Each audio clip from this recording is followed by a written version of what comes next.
প্রিয় দর্শক, সৃষ্টিকর্তার উপর সুধারণা রাখুন, কারণ সৃষ্টিকর্তা সম্পর্কে আপনি যেমন ধারণা রাখবেন নিশ্চয়ই সৃষ্টিকর্তা আপনার সাথে ঠিক তেমনটাই করবেন। আলহামদুলিল্লাহ, আলহামদুলিল্লাহ, আলহামদুলিল্লাহ। সেই সৃষ্টিকর্তার উপর লক্ষ কোটি শুকরিয়া আদায় করে মাই টিভির আমার গল্প অনুষ্ঠানে বরাবরের মতো স্বাগত জানাচ্ছি আমি ইমরান চৌধুরী। প্রিয় দর্শক, আজ এমন একজন মানুষের গল্প আপনাদের শোনাবো যাকে বলা হয় সোনালী রাজনীতির অন্যতম ফসল, যাকে আজ দেশের রাজনীতির শীর্ষ পর্যায়ের একজন ব্যক্তি হিসেবে গণ্য করা হয়।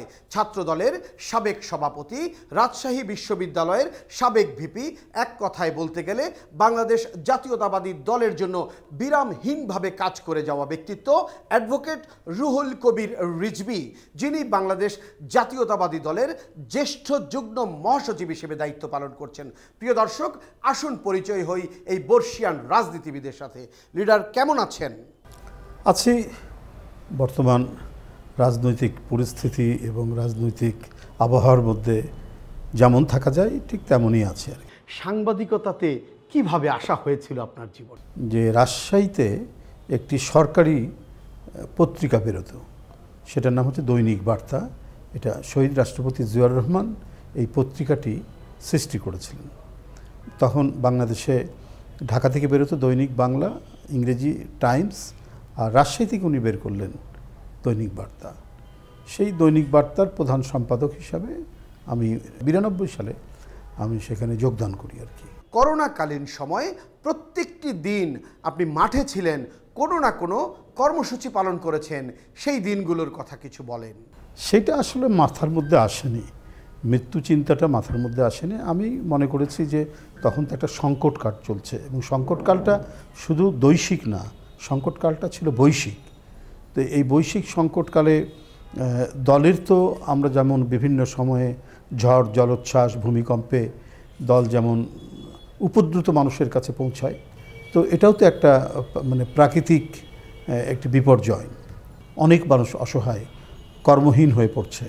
ঢাকা থেকে সবাই মানে কাজ কাম ছেড়ে দিয়ে বা তাদের মিল কলকারখানা এবং মানে কর্মসংস্থানের যে জায়গাগুলো বন্ধ হয়ে যাওয়াতে সবাই এলাকায় ফিরে যাচ্ছে। তাদের কোনো আহারের ব্যবস্থা নাই, কর্মসংস্থানের ব্যবস্থা নাই, জীবনযাপন কিভাবে করবে। তো সেই ক্ষেত্রে দলের আহ্বান ছিল, দলের ভারপ্রাপ্ত চেয়ারম্যান জনাব তারেক রহমান সাহেব একটা আহ্বান দিয়েছিলেন যার যে অবস্থান থেকে মানুষের পাশে দাঁড়াতে। তার সেই আহ্বানে সাড়া দিয়ে যতটুকু সম্ভব, আমি একবারে এ কথা বলবো না যে একবারে আহমরি কিছু করেছি।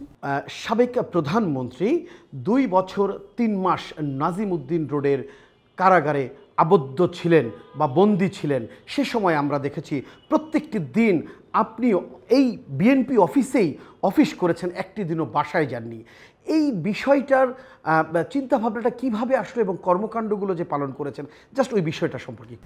2017 সাল থেকে শুরু হয়েছে। 2018 সালের জানুয়ারি মাস, প্রায় 1 সপ্তাহ পরপর দেশনেত্রী বেগম খালেদা জিয়াকে আলিয়া মাদ্রাসায় কোর্ট করা হয়েছিল, আদালত বসানো হয়েছিল, বিশেষ আদালত দেশনেত্রী বেগম খালেদা জিয়ার মামলার পরিচালনার জন্য। আসলে মামলা পরিচালনা করা নয়, এটা করা হয়েছিল যে ওনাকে একটা বিশেষ আদালত বসিয়ে শেখ হাসিনার প্রতিহিংসা পূরণ, অর্থাৎ বেগম জিয়াকে সাজা দেওয়া, এবং সেটার কোনো মানে আইনি প্রক্রিয়ার মাধ্যমে নয়, জাস্ট একটা আইনি প্রক্রিয়া দেখিয়ে তাকে সাজা দেওয়া। তো এইটা যখন দেখলাম যে খুব ফ্রিকুয়েন্টলি তাকে নিয়ে যাওয়া হচ্ছে, তখন আমরা বুঝতে পারছি যে সরকারের ইন্টেনশনটা, অভিপ্রায়টা খুব ভালো নয়। এরপরে আমাদের করণীয় কী, যদি তাকে কারাগারে নিয়ে যাই আমরা কি করব। তো যাই হোক, 30শে জানুয়ারি আমি দেখলাম যে আমাদের স্ট্যান্ডিং কমিটির সদস্য বাবু গয়েশ্বরচন্দ্র রায় এবং আমাদের এখানে অ্যাডভোকেট আব্দুল সালাম আজাদ সহ কয়েকজনকে গ্রেপ্তার করে নেওয়া হলো। যখন নেওয়া হলো তখন বুঝতে পারলাম যে তারা একটা খুব খারাপ দিকে ধাবিত হচ্ছে। তো আমি সেদিন ওইখান থেকে পার্টি অফিসে এসে এই গ্রেপ্তারের প্রতিবাদে আমি একটা ব্রিফ করি রাত্রি 9টার সময়। ব্রিফিং করার পর মুহূর্তেই আমি দেখলাম যে গোটা পার্টি অফিসটা গোয়েন্দা পুলিশ এবং পোশাকধারী পুলিশ উভয়ই একবার ঘিরে ফেলেছে। ওই মুহূর্তে নামা অত্যন্ত কঠিন। তো আমি এখানে অবস্থান করা শুরু করলাম, এবং আমার মনে হলো যে আমি যদি এখন অফিস ত্যাগ করি তাহলে ওরা অফিসে তালা দিয়ে দেবে।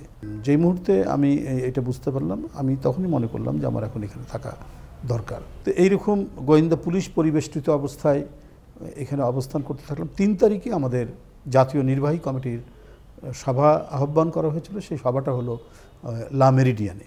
তো আমি ভোরবেলায়, যখন এখানে একটু শিথিল হয়েছে পুলিশের উপস্থিতি, আমি ভোরবেলায় অফিস থেকে বেরিয়ে ওটাতে যোগদান করব বলে একটা বাসায় প্রথমে উঠলাম, সেখানে গোসল টোসল করে তারপরে যখন যাচ্ছি তখন ডিবি পুলিশ একবারে হামলে পড়লো। তো যাই হোক, আমি ড্রাইভারকে বললাম যে যেভাবে হোক স্পিডে গাড়ি চালাও। তো আমি ওখানে আর ঢুকতে পারলাম না লা মেরিডিয়ানে। তারপরে আমি যখন পার্টি অফিসে আবার ঢুকবো, তো ঢুকতে পারছি না, ইতিমধ্যে মানে র্যাব, আর্ম ব্যাটালিয়ন পুলিশের নানা সরঞ্জাম, গরম পানি স্প্রে করা এবং আরও যে সমস্ত আছে, আর্মার্ড কার্ড সব ঘিরে ফেলেছে। আমি কোনোভাবেই ঢুকতে পেলাম না। আমি নানাভাবে দিনটা কাটিয়ে রাত্রি 1টার দিকে যখন দেখছি যে পুলিশ সামনের দিকে অবস্থান নিয়ে কেউ ঝুমোচ্ছে, কেউ ঘুমের মধ্যে পড়ছে, তখন আমি পিয়নটাকে বললাম যে একটু গেট খুলে দাও, আমি ঢুকবো। তো আমি যে গাড়িতে এসেছি, গাড়িতে জাস্ট চট করে নেমেই আমি দৌড় মেরে গেট দিয়ে ঢুকে গেলাম। ওরা টের পায়নি। এরপর তার টের পেয়ে এখানে খুবই তাণ্ডব শুরু করে দিল, যে নেমে আসার জন্য বারবার বলে। যাক, আমি আর নেমে আসি। আমি সাথে সাথে মিডিয়াকে সব ডাকলাম, তারাও নিচে অবস্থান করলো। যাক, ওদের কোনো ইল ইন্টেনশন, যেটা আর কি খারাপ কোনো অভিপ্রায় বাস্তবায়ন করার আর সুযোগ তারা পায়নি, মানে মিডিয়া চলে আসার কারণে। এরপর থেকে ওই 3 তারিখ দিবাগত রাত থেকে, অর্থাৎ 4 তারিখের রাতে, আগের দিন রাতে থেকেই আমি এই অবস্থানটা নেওয়া শুরু করলাম যে পরিস্থিতি দেখা যাক কী হয়, পরিস্থিতির উন্নতি না হওয়া পর্যন্ত আমি অফিস থেকে বের হব না। এর মধ্যে 8ই ফেব্রুয়ারি আসলো। 8ই ফেব্রুয়ারির শেষ দিন ম্যাডামকে উপস্থিত করা হলো আলিয়া মাদ্রাসার সেই আদালতে। সেদিনই তো তাকে আপনারা জানেন যে 5 বছরের সাজা দেওয়া হলো এবং তারা সারা দেশেই সিকিউরিটি জোরদার করলো, পার্টি অফিসের সিকিউরিটি জোরদার করলো। তখন আমি চিন্তা করলাম যে এই মুহূর্তে যদি আমি বেরিয়ে পড়ি, যেখানেই থাকি তারা 1 দিন 2 দিন 3 দিন পারবে না, হয়তো 4র্থ দিন 5ম দিনে গ্রেপ্তার করবে। যতক্ষণ আমি পার্টি অফিসে থেকে কাজ করতে পারবো, প্রতিবাদ করতে পারবো, প্রতি মুহূর্তে আমি ব্রিফিং করে ঘটনাগুলো জানাতে পারবো, নেতাকর্মীদেরকে দলের যে সমস্ত নির্দেশনাবলী আছে সেগুলো জানাতে পারবো, তো সেইটা যদি আমি গ্রেপ্তার হয়ে যাই তাহলে তো আর পারবো না। তো আমি সেদিনই আমি মানে নিলাম আর কি, শপথ নিলাম যে আমি এখানে অবস্থান করব এবং ম্যাডাম না বেরিয়ে আসা পর্যন্ত আর করব না, বের হব না। এই করতে করতে মোটামুটি ডিসেম্বর মাস আসলো, তাদের পাতানো একটা নির্বাচন, সেই নির্বাচন এগুলো নিয়ে তো জানেন। আমি আর ওইভাবেই সুযোগ পেলেই বের হতাম, কারণ যখন আমি বেরোচ্ছি রাত্রি 3টা 4টায়, ওরা তখন অবস্থানটা বাড়িয়ে দিল রাত 4টা থেকে। তখন আমি আরও 1 ঘন্টা আগে রাত 2টার সময় বের হয়ে যে অঞ্চলে মিছিল করব, বিক্ষোভ মিছিল করব, সেই অঞ্চলে কারো বাসায়, আমাদের কোনো নেতাকর্মীর বাসায় আগেই খবর দিতাম, ওইখানে গিয়ে থেকে যেতাম, দিয়ে ভোরবেলায় একটা সেখানে মিছিল করে আবার ঢোকার চেষ্টা করতাম। অনেক সময় দেখা গেছে যে ওই কোনো মিডিয়াকে বলতাম না, মিডিয়াকে না বলে ওখানে মিছিল কমপ্লিট করে বক্তব্য রেখে সেগুলো মোবাইলে ধারণ করে আমি যখন ঢুকে যেতাম তখনও টের পেত না ওরা। আমি যখন ঢুকে যেতাম তারপরে ওইটা মিডিয়াকে জানা হতো, ভিডিও সে ওইটা পেত। যখন কোনো কর্মসূচি ঘোষণা করা হয়, যেমন আপনার কালো পতাকা কর্মসূচি, কালো পতাকার কর্মসূচির দিন তো এখানে তাণ্ডব করলো। গরম পানি থেকে শুরু করে, লাঠিচার্জ থেকে শুরু করে, শটগানের গুলি থেকে শুরু করে গোটা এলাকাটা এক ভয়াবহ পরিস্থিতি তৈরি করলো। এরকম যে কটা ম্যাডামের মুক্তির জন্য কর্মসূচি করা হয়েছে প্রত্যেকটাতেই তাণ্ডব তারা তৈরি করেছে। এই করতে করতে যা নির্বাচন পার হয়ে যাওয়ার পরে তখন একটু রিল্যাক্সের মতো হলো। ধরপাকড় চলছে কিন্তু কিছুটা রিল্যাক্স হলো, কিছুটা নেতাকর্মীরা আসা শুরু হলো। আমরা পার্টি অফিসের সামনেও সুযোগ বুঝে বুঝে পুলিশের অবস্থান কিছুটা কমলো, একেবারে না, সতর্ক থাকলো, গোয়েন্দা পুলিশের অবস্থান, মাইক্রোবাস সব কিছুই থাকতো, কিন্তু ওর মধ্যে দিয়েই আমরা পার্টি অফিসের আশেপাশে আমরা মিছিল টিছিল বিক্ষোভ এগুলো চালাতে লাগলাম। আর ওই মনের মধ্যে রাখলাম, কি বলে যে প্রতিজ্ঞা যেটা ছিল যে ম্যাডাম বাসায় না আসা পর্যন্ত, বের না হওয়া পর্যন্ত আমি এখানকার অবস্থান থেকে সরে যাব না। তো ওই করতে গিয়ে তারপরে গেল, এর মধ্যে মেয়র নির্বাচন আসলো। মেয়র নির্বাচনে আমাকে ইশরাক এবং তাবিদ আউয়াল এরা একটা বললো যে কারওয়ান বাজারে আমরা একটা প্রোগ্রাম করবো। তখন একটু ওই নির্বাচনের সময় একটু শিথিল, বিএনপিও পার্টিসিপেট করেছে এটাতে। তো এই কারওয়ান বাজারে গিয়ে একটা মিছিলে অংশগ্রহণ করতে যাই, ওটা পার্টি অফিস থেকেই, যে দ্রুত ওখানে, ওটা ছিল আবার স্বেচ্ছাসেবক দল, ওরা অর্গানাইজ করেছে। তো আমি যেহেতু একসময় স্বেচ্ছাসেবক দলের প্রেসিডেন্ট ছিলাম, সুতরাং স্বেচ্ছাসেবক দলের নেতারা, মানে এই জেনারেশন নেতারা আমাকে ওখানে গেস্ট হিসেবে নিয়ে গিয়ে আমরা ওখানে করছি। তো অপর দিক থেকে একেবারে সশস্ত্র অবস্থায় আওয়ামী লীগের একটা মিছিল এসে আমাদের উপরে আক্রমণ করলো। তো ওইটাতে খানিকটা আহত হলাম, হলাম, হাসপাতালে থাকলাম, দেখি যে হাসপাতালে উপদ্রব শুরু করেছে। তখন গোপনে গিয়ে আরেকটি হাসপাতাল এই সবুজবাগের দিকে, সেখানে গিয়ে গোপনে সে হাসপাতালে ট্রিটমেন্ট নিয়ে আবার 2-3 দিন পর রাত্রে এসে ঢুকলাম অফিসে। এইভাবে চলতে চলতে 2020 সালের 25শে জানুয়ারি দেশনেত্রী বেগম খালেদা জিয়াকে শর্ত সাপেক্ষে কারাগার থেকে নিয়ে এসে বাসায় নিয়ে আসা হলো। মানে ওটা মুক্তি না, শর্ত সাপেক্ষে তাকে বাসায় অবস্থান করতে দেওয়া হলো আর কি। ওখানে অবস্থান করলেন, যেহেতু বাসায় আসলাম। তারপরের দিন স্বাধীনতা দিবস, প্রচণ্ড টোটাল লকডাউন চলছে, ভয়াবহ অবস্থা। 2 বছর 3 মাস পরে 2020 সালের 26শে মার্চ আমি এখান থেকে বাসায় গেলাম, মানে ম্যাডামের সময়টা। আপনি একটা কারাবরণ শেষ করে ফিরলাম না। এটা শুধু একটা ঘটনা, ম্যাডামের মুক্তিকে কেন্দ্র করে, ম্যাডামের কারাবরণকে কেন্দ্র করে আমার স্বেচ্ছায় তৈরি করা বা নিজেকে গ্রেপ্তার এড়িয়ে থাকা। কিন্তু এইটা হচ্ছে একটা ঘটনা। কিন্তু এইরকম আমাকে 2 মাস 3 মাস অসংখ্যবার এই 17 বছরে অবরুদ্ধ থাকতে হয়েছে। একটা টানা ছিলাম 2 বছর 3 মাস, কিন্তু এর বাইরেও আমাকে এটা শুরু হয়েছে 13 সাল থেকে। 2013 সাল থেকে অনেকবার আমাকে 2 মাস 3 মাস করে করে এখানে অবস্থান করেছে, যেটা বেশি সময় না। সর্বোচ্চ 3 মাস ছিলাম আর সর্বনিম্ন 2 মাস ছিলাম। এই করে করে অবরুদ্ধ অনেকবারই থাকতে হয়েছে আর কি, যখন ব্যাপক ধরপাকড় শুরু হয়েছে। তারপরেও আপনারা জানেন যে এই অবরুদ্ধ থাকা অবস্থায় আমাকে একেবারে মই দিয়ে অফিসে উঠে সমস্ত দরজা জানলা ভেঙে আমার রুম থেকে আমাকে গ্রেপ্তার করে ডিবি অফিসে নিয়ে যাওয়া হয়। এবং প্রথমে কয়েক ঘন্টা অস্বীকার করে যে তারা গ্রেপ্তার করেছে, কিন্তু এই দোতলায় সম্ভবত 2 জন ছিল, মিডিয়ার 2 জন লোক ছিল, তারা ওরই মধ্যে ওটা ধারণ করেছিল। তাদের ধারণকৃত ওই দৃশ্যটি কিভাবে গেট ভেঙে আসছে, সেটার যে শব্দ, মনে হচ্ছে এক ভয়ঙ্কর টর্নেডো বয়ে যাচ্ছে। নথিপত্র কিন্তু সব ধ্বংস করে ফেলা হয়েছিল, সব পার্টি অফিসের কম্পিউটার নিয়ে যে সব নিচে ফেলা হয়েছে। এটা হচ্ছে একটা ঘটনা, কিন্তু এটা তো একটা ঘটনা যেটা খুব মানে ভয়াবহ ছিল। আর তাছাড়াও নানা ঘটনায় এখান থেকে আরও আমি গ্রেপ্তার হয়েছি। 2013 সালে ওটা হলো 154 জন এই অফিসের মধ্যে ঢুকে পড়েছে। নিচে একটা পুলিশের সাথে সংঘর্ষ হলো, ওরা গোটা অফিস রেড করে 154 জনের মধ্যে আমিও থাকলাম এবং আমাদের সহ নিয়ে গেল। এবং এইবার অনেকেই 2 মাসের মধ্যে ছাড়া পেয়েছে, আমাকে 3 মাস রেখেছে এবং বলেছে যে অফিস থেকে তারা ককটেল পেয়েছে। জীবনে আমি কোনোদিন ককটেল কি সেটা জীবনে চোখেও দেখিনি। 10ই ডিসেম্বর 2022-এ আমাদের এখানে একটা বড় হওয়ার কথা, সমাবেশ। তো এই সমাবেশ নিয়ে এখানে নেতাকর্মীরা আসছে, জেলা থেকে লোকজন আসছে, আমরা তারা এসে এখানে অবস্থান করছে। 7ই ডিসেম্বর একটা মানে এখানে একটা কারবালা তৈরি করে ফেললো ডিবির হারুন এবং আরও সব পুলিশ অফিসার নিয়ে, এমনভাবে রেড করে গোটা এলাকায় একেবারে সন্ত্রাসের রাজত্ব তৈরি করলো। সাউন্ড গ্রেনেড, শর্ট গান, মুহুর্মুহু গুলি চলেছে প্রায় দুপুর থেকে সন্ধ্যা পর্যন্ত। এই পরিস্থিতি তৈরি করে তারপরে সেদিনও প্রায় 460 জনকে আমাদেরকে, এই বিল্ডিং সবাই প্রাণের ভয়ে আতঙ্কে, প্রায় 500 জনের মানুষ এই বিল্ডিংয়ের মধ্যে ঢুকে গেছে। তো সেই সময় আমরা 460 জন এখান থেকে আবার গ্রেপ্তার হয়ে গেলাম এবং সেবারে 5 মাস ছিলাম আমি একবারে। আমাদের অনেকেই তাড়াতাড়ি ছাড়া পেয়েছে, কিন্তু আমাকে 5 মাস আটকে রেখেছে। প্রিয় লিডার, সব মিলিয়ে কতগুলো মামলার সন্ধান আপনার কাছে আছে? অনেকগুলোই হয়েছে, সবগুলো সন্ধান হয়তো আমি টেন্টেটিভলি যেটা বলতে পারি সম্ভাব্য সেটা হচ্ছে 250-এর উপরে আর কি। 250-এর উপর মামলা। কারণ আমি অনেক আইনজীবীর কাছে অনেক মামলা, তো সবগুলো একসাথে যোগফল করে করতে পারবো না। তবে আমি সর্বশেষ শুনেছি 260-এর মতো। ডিবি হারুনের কথাটা বলতে যাওয়াতে আমাকে দুটি কথা বলতে হচ্ছে। জসিম ভাট নামে একজন লোক আছে, আপনার একজন অন্ধভক্ত, ম্যান অফ টঙ্গী যুবদলের সেক্রেটারি ছিলেন। জি, ওনার একটা ইন্টারভিউ করেছে, উনি হাউমাউ করে কেঁদেছে এবং উনি বলেছে যে আপনার নির্যাতনের দিকে তাকালে ওনার আর কোনো কষ্ট থাকে না।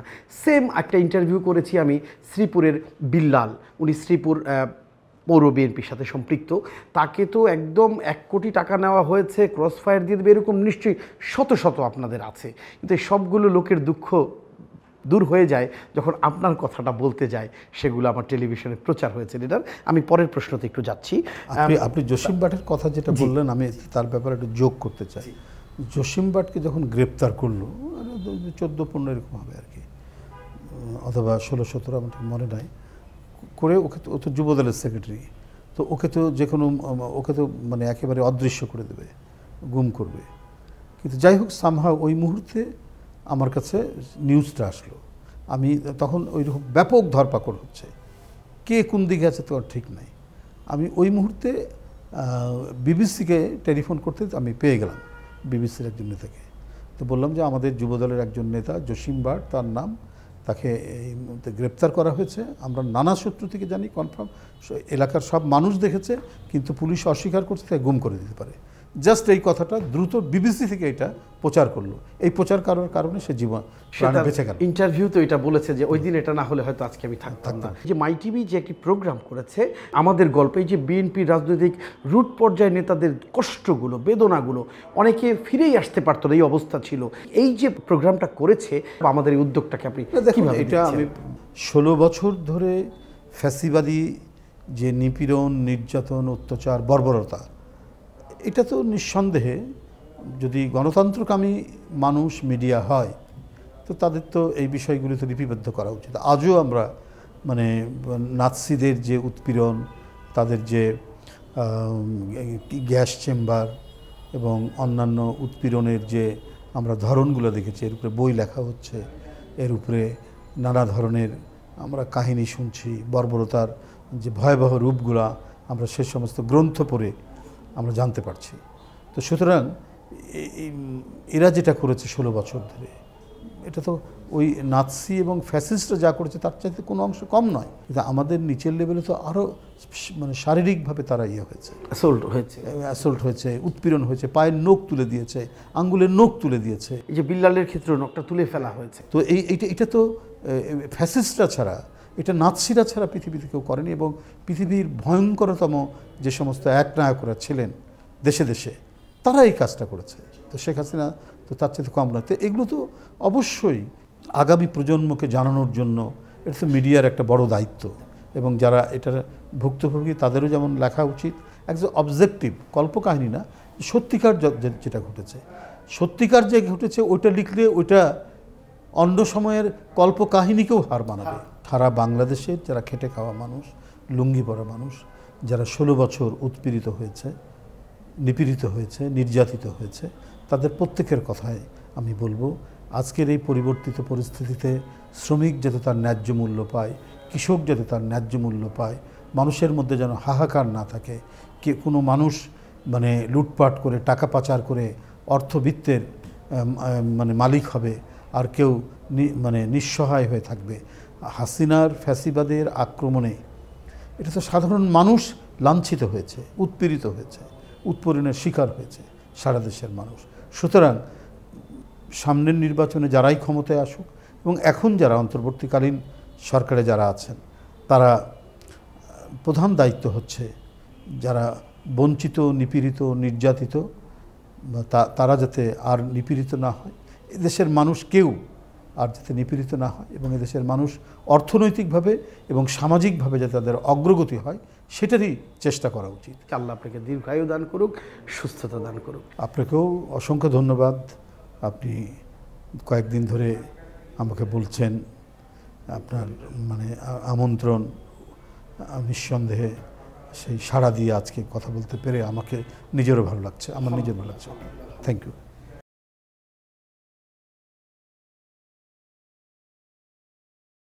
প্রিয় দর্শক, এতক্ষণ আপনারা দেখছিলেন বাংলাদেশ জাতীয়তাবাদী দলের সিনিয়র যুগ্ম মহাসচিব অ্যাডভোকেট রুহুল কবির রিজভী মহোদয়ের বিশেষ সাক্ষাৎকারটি।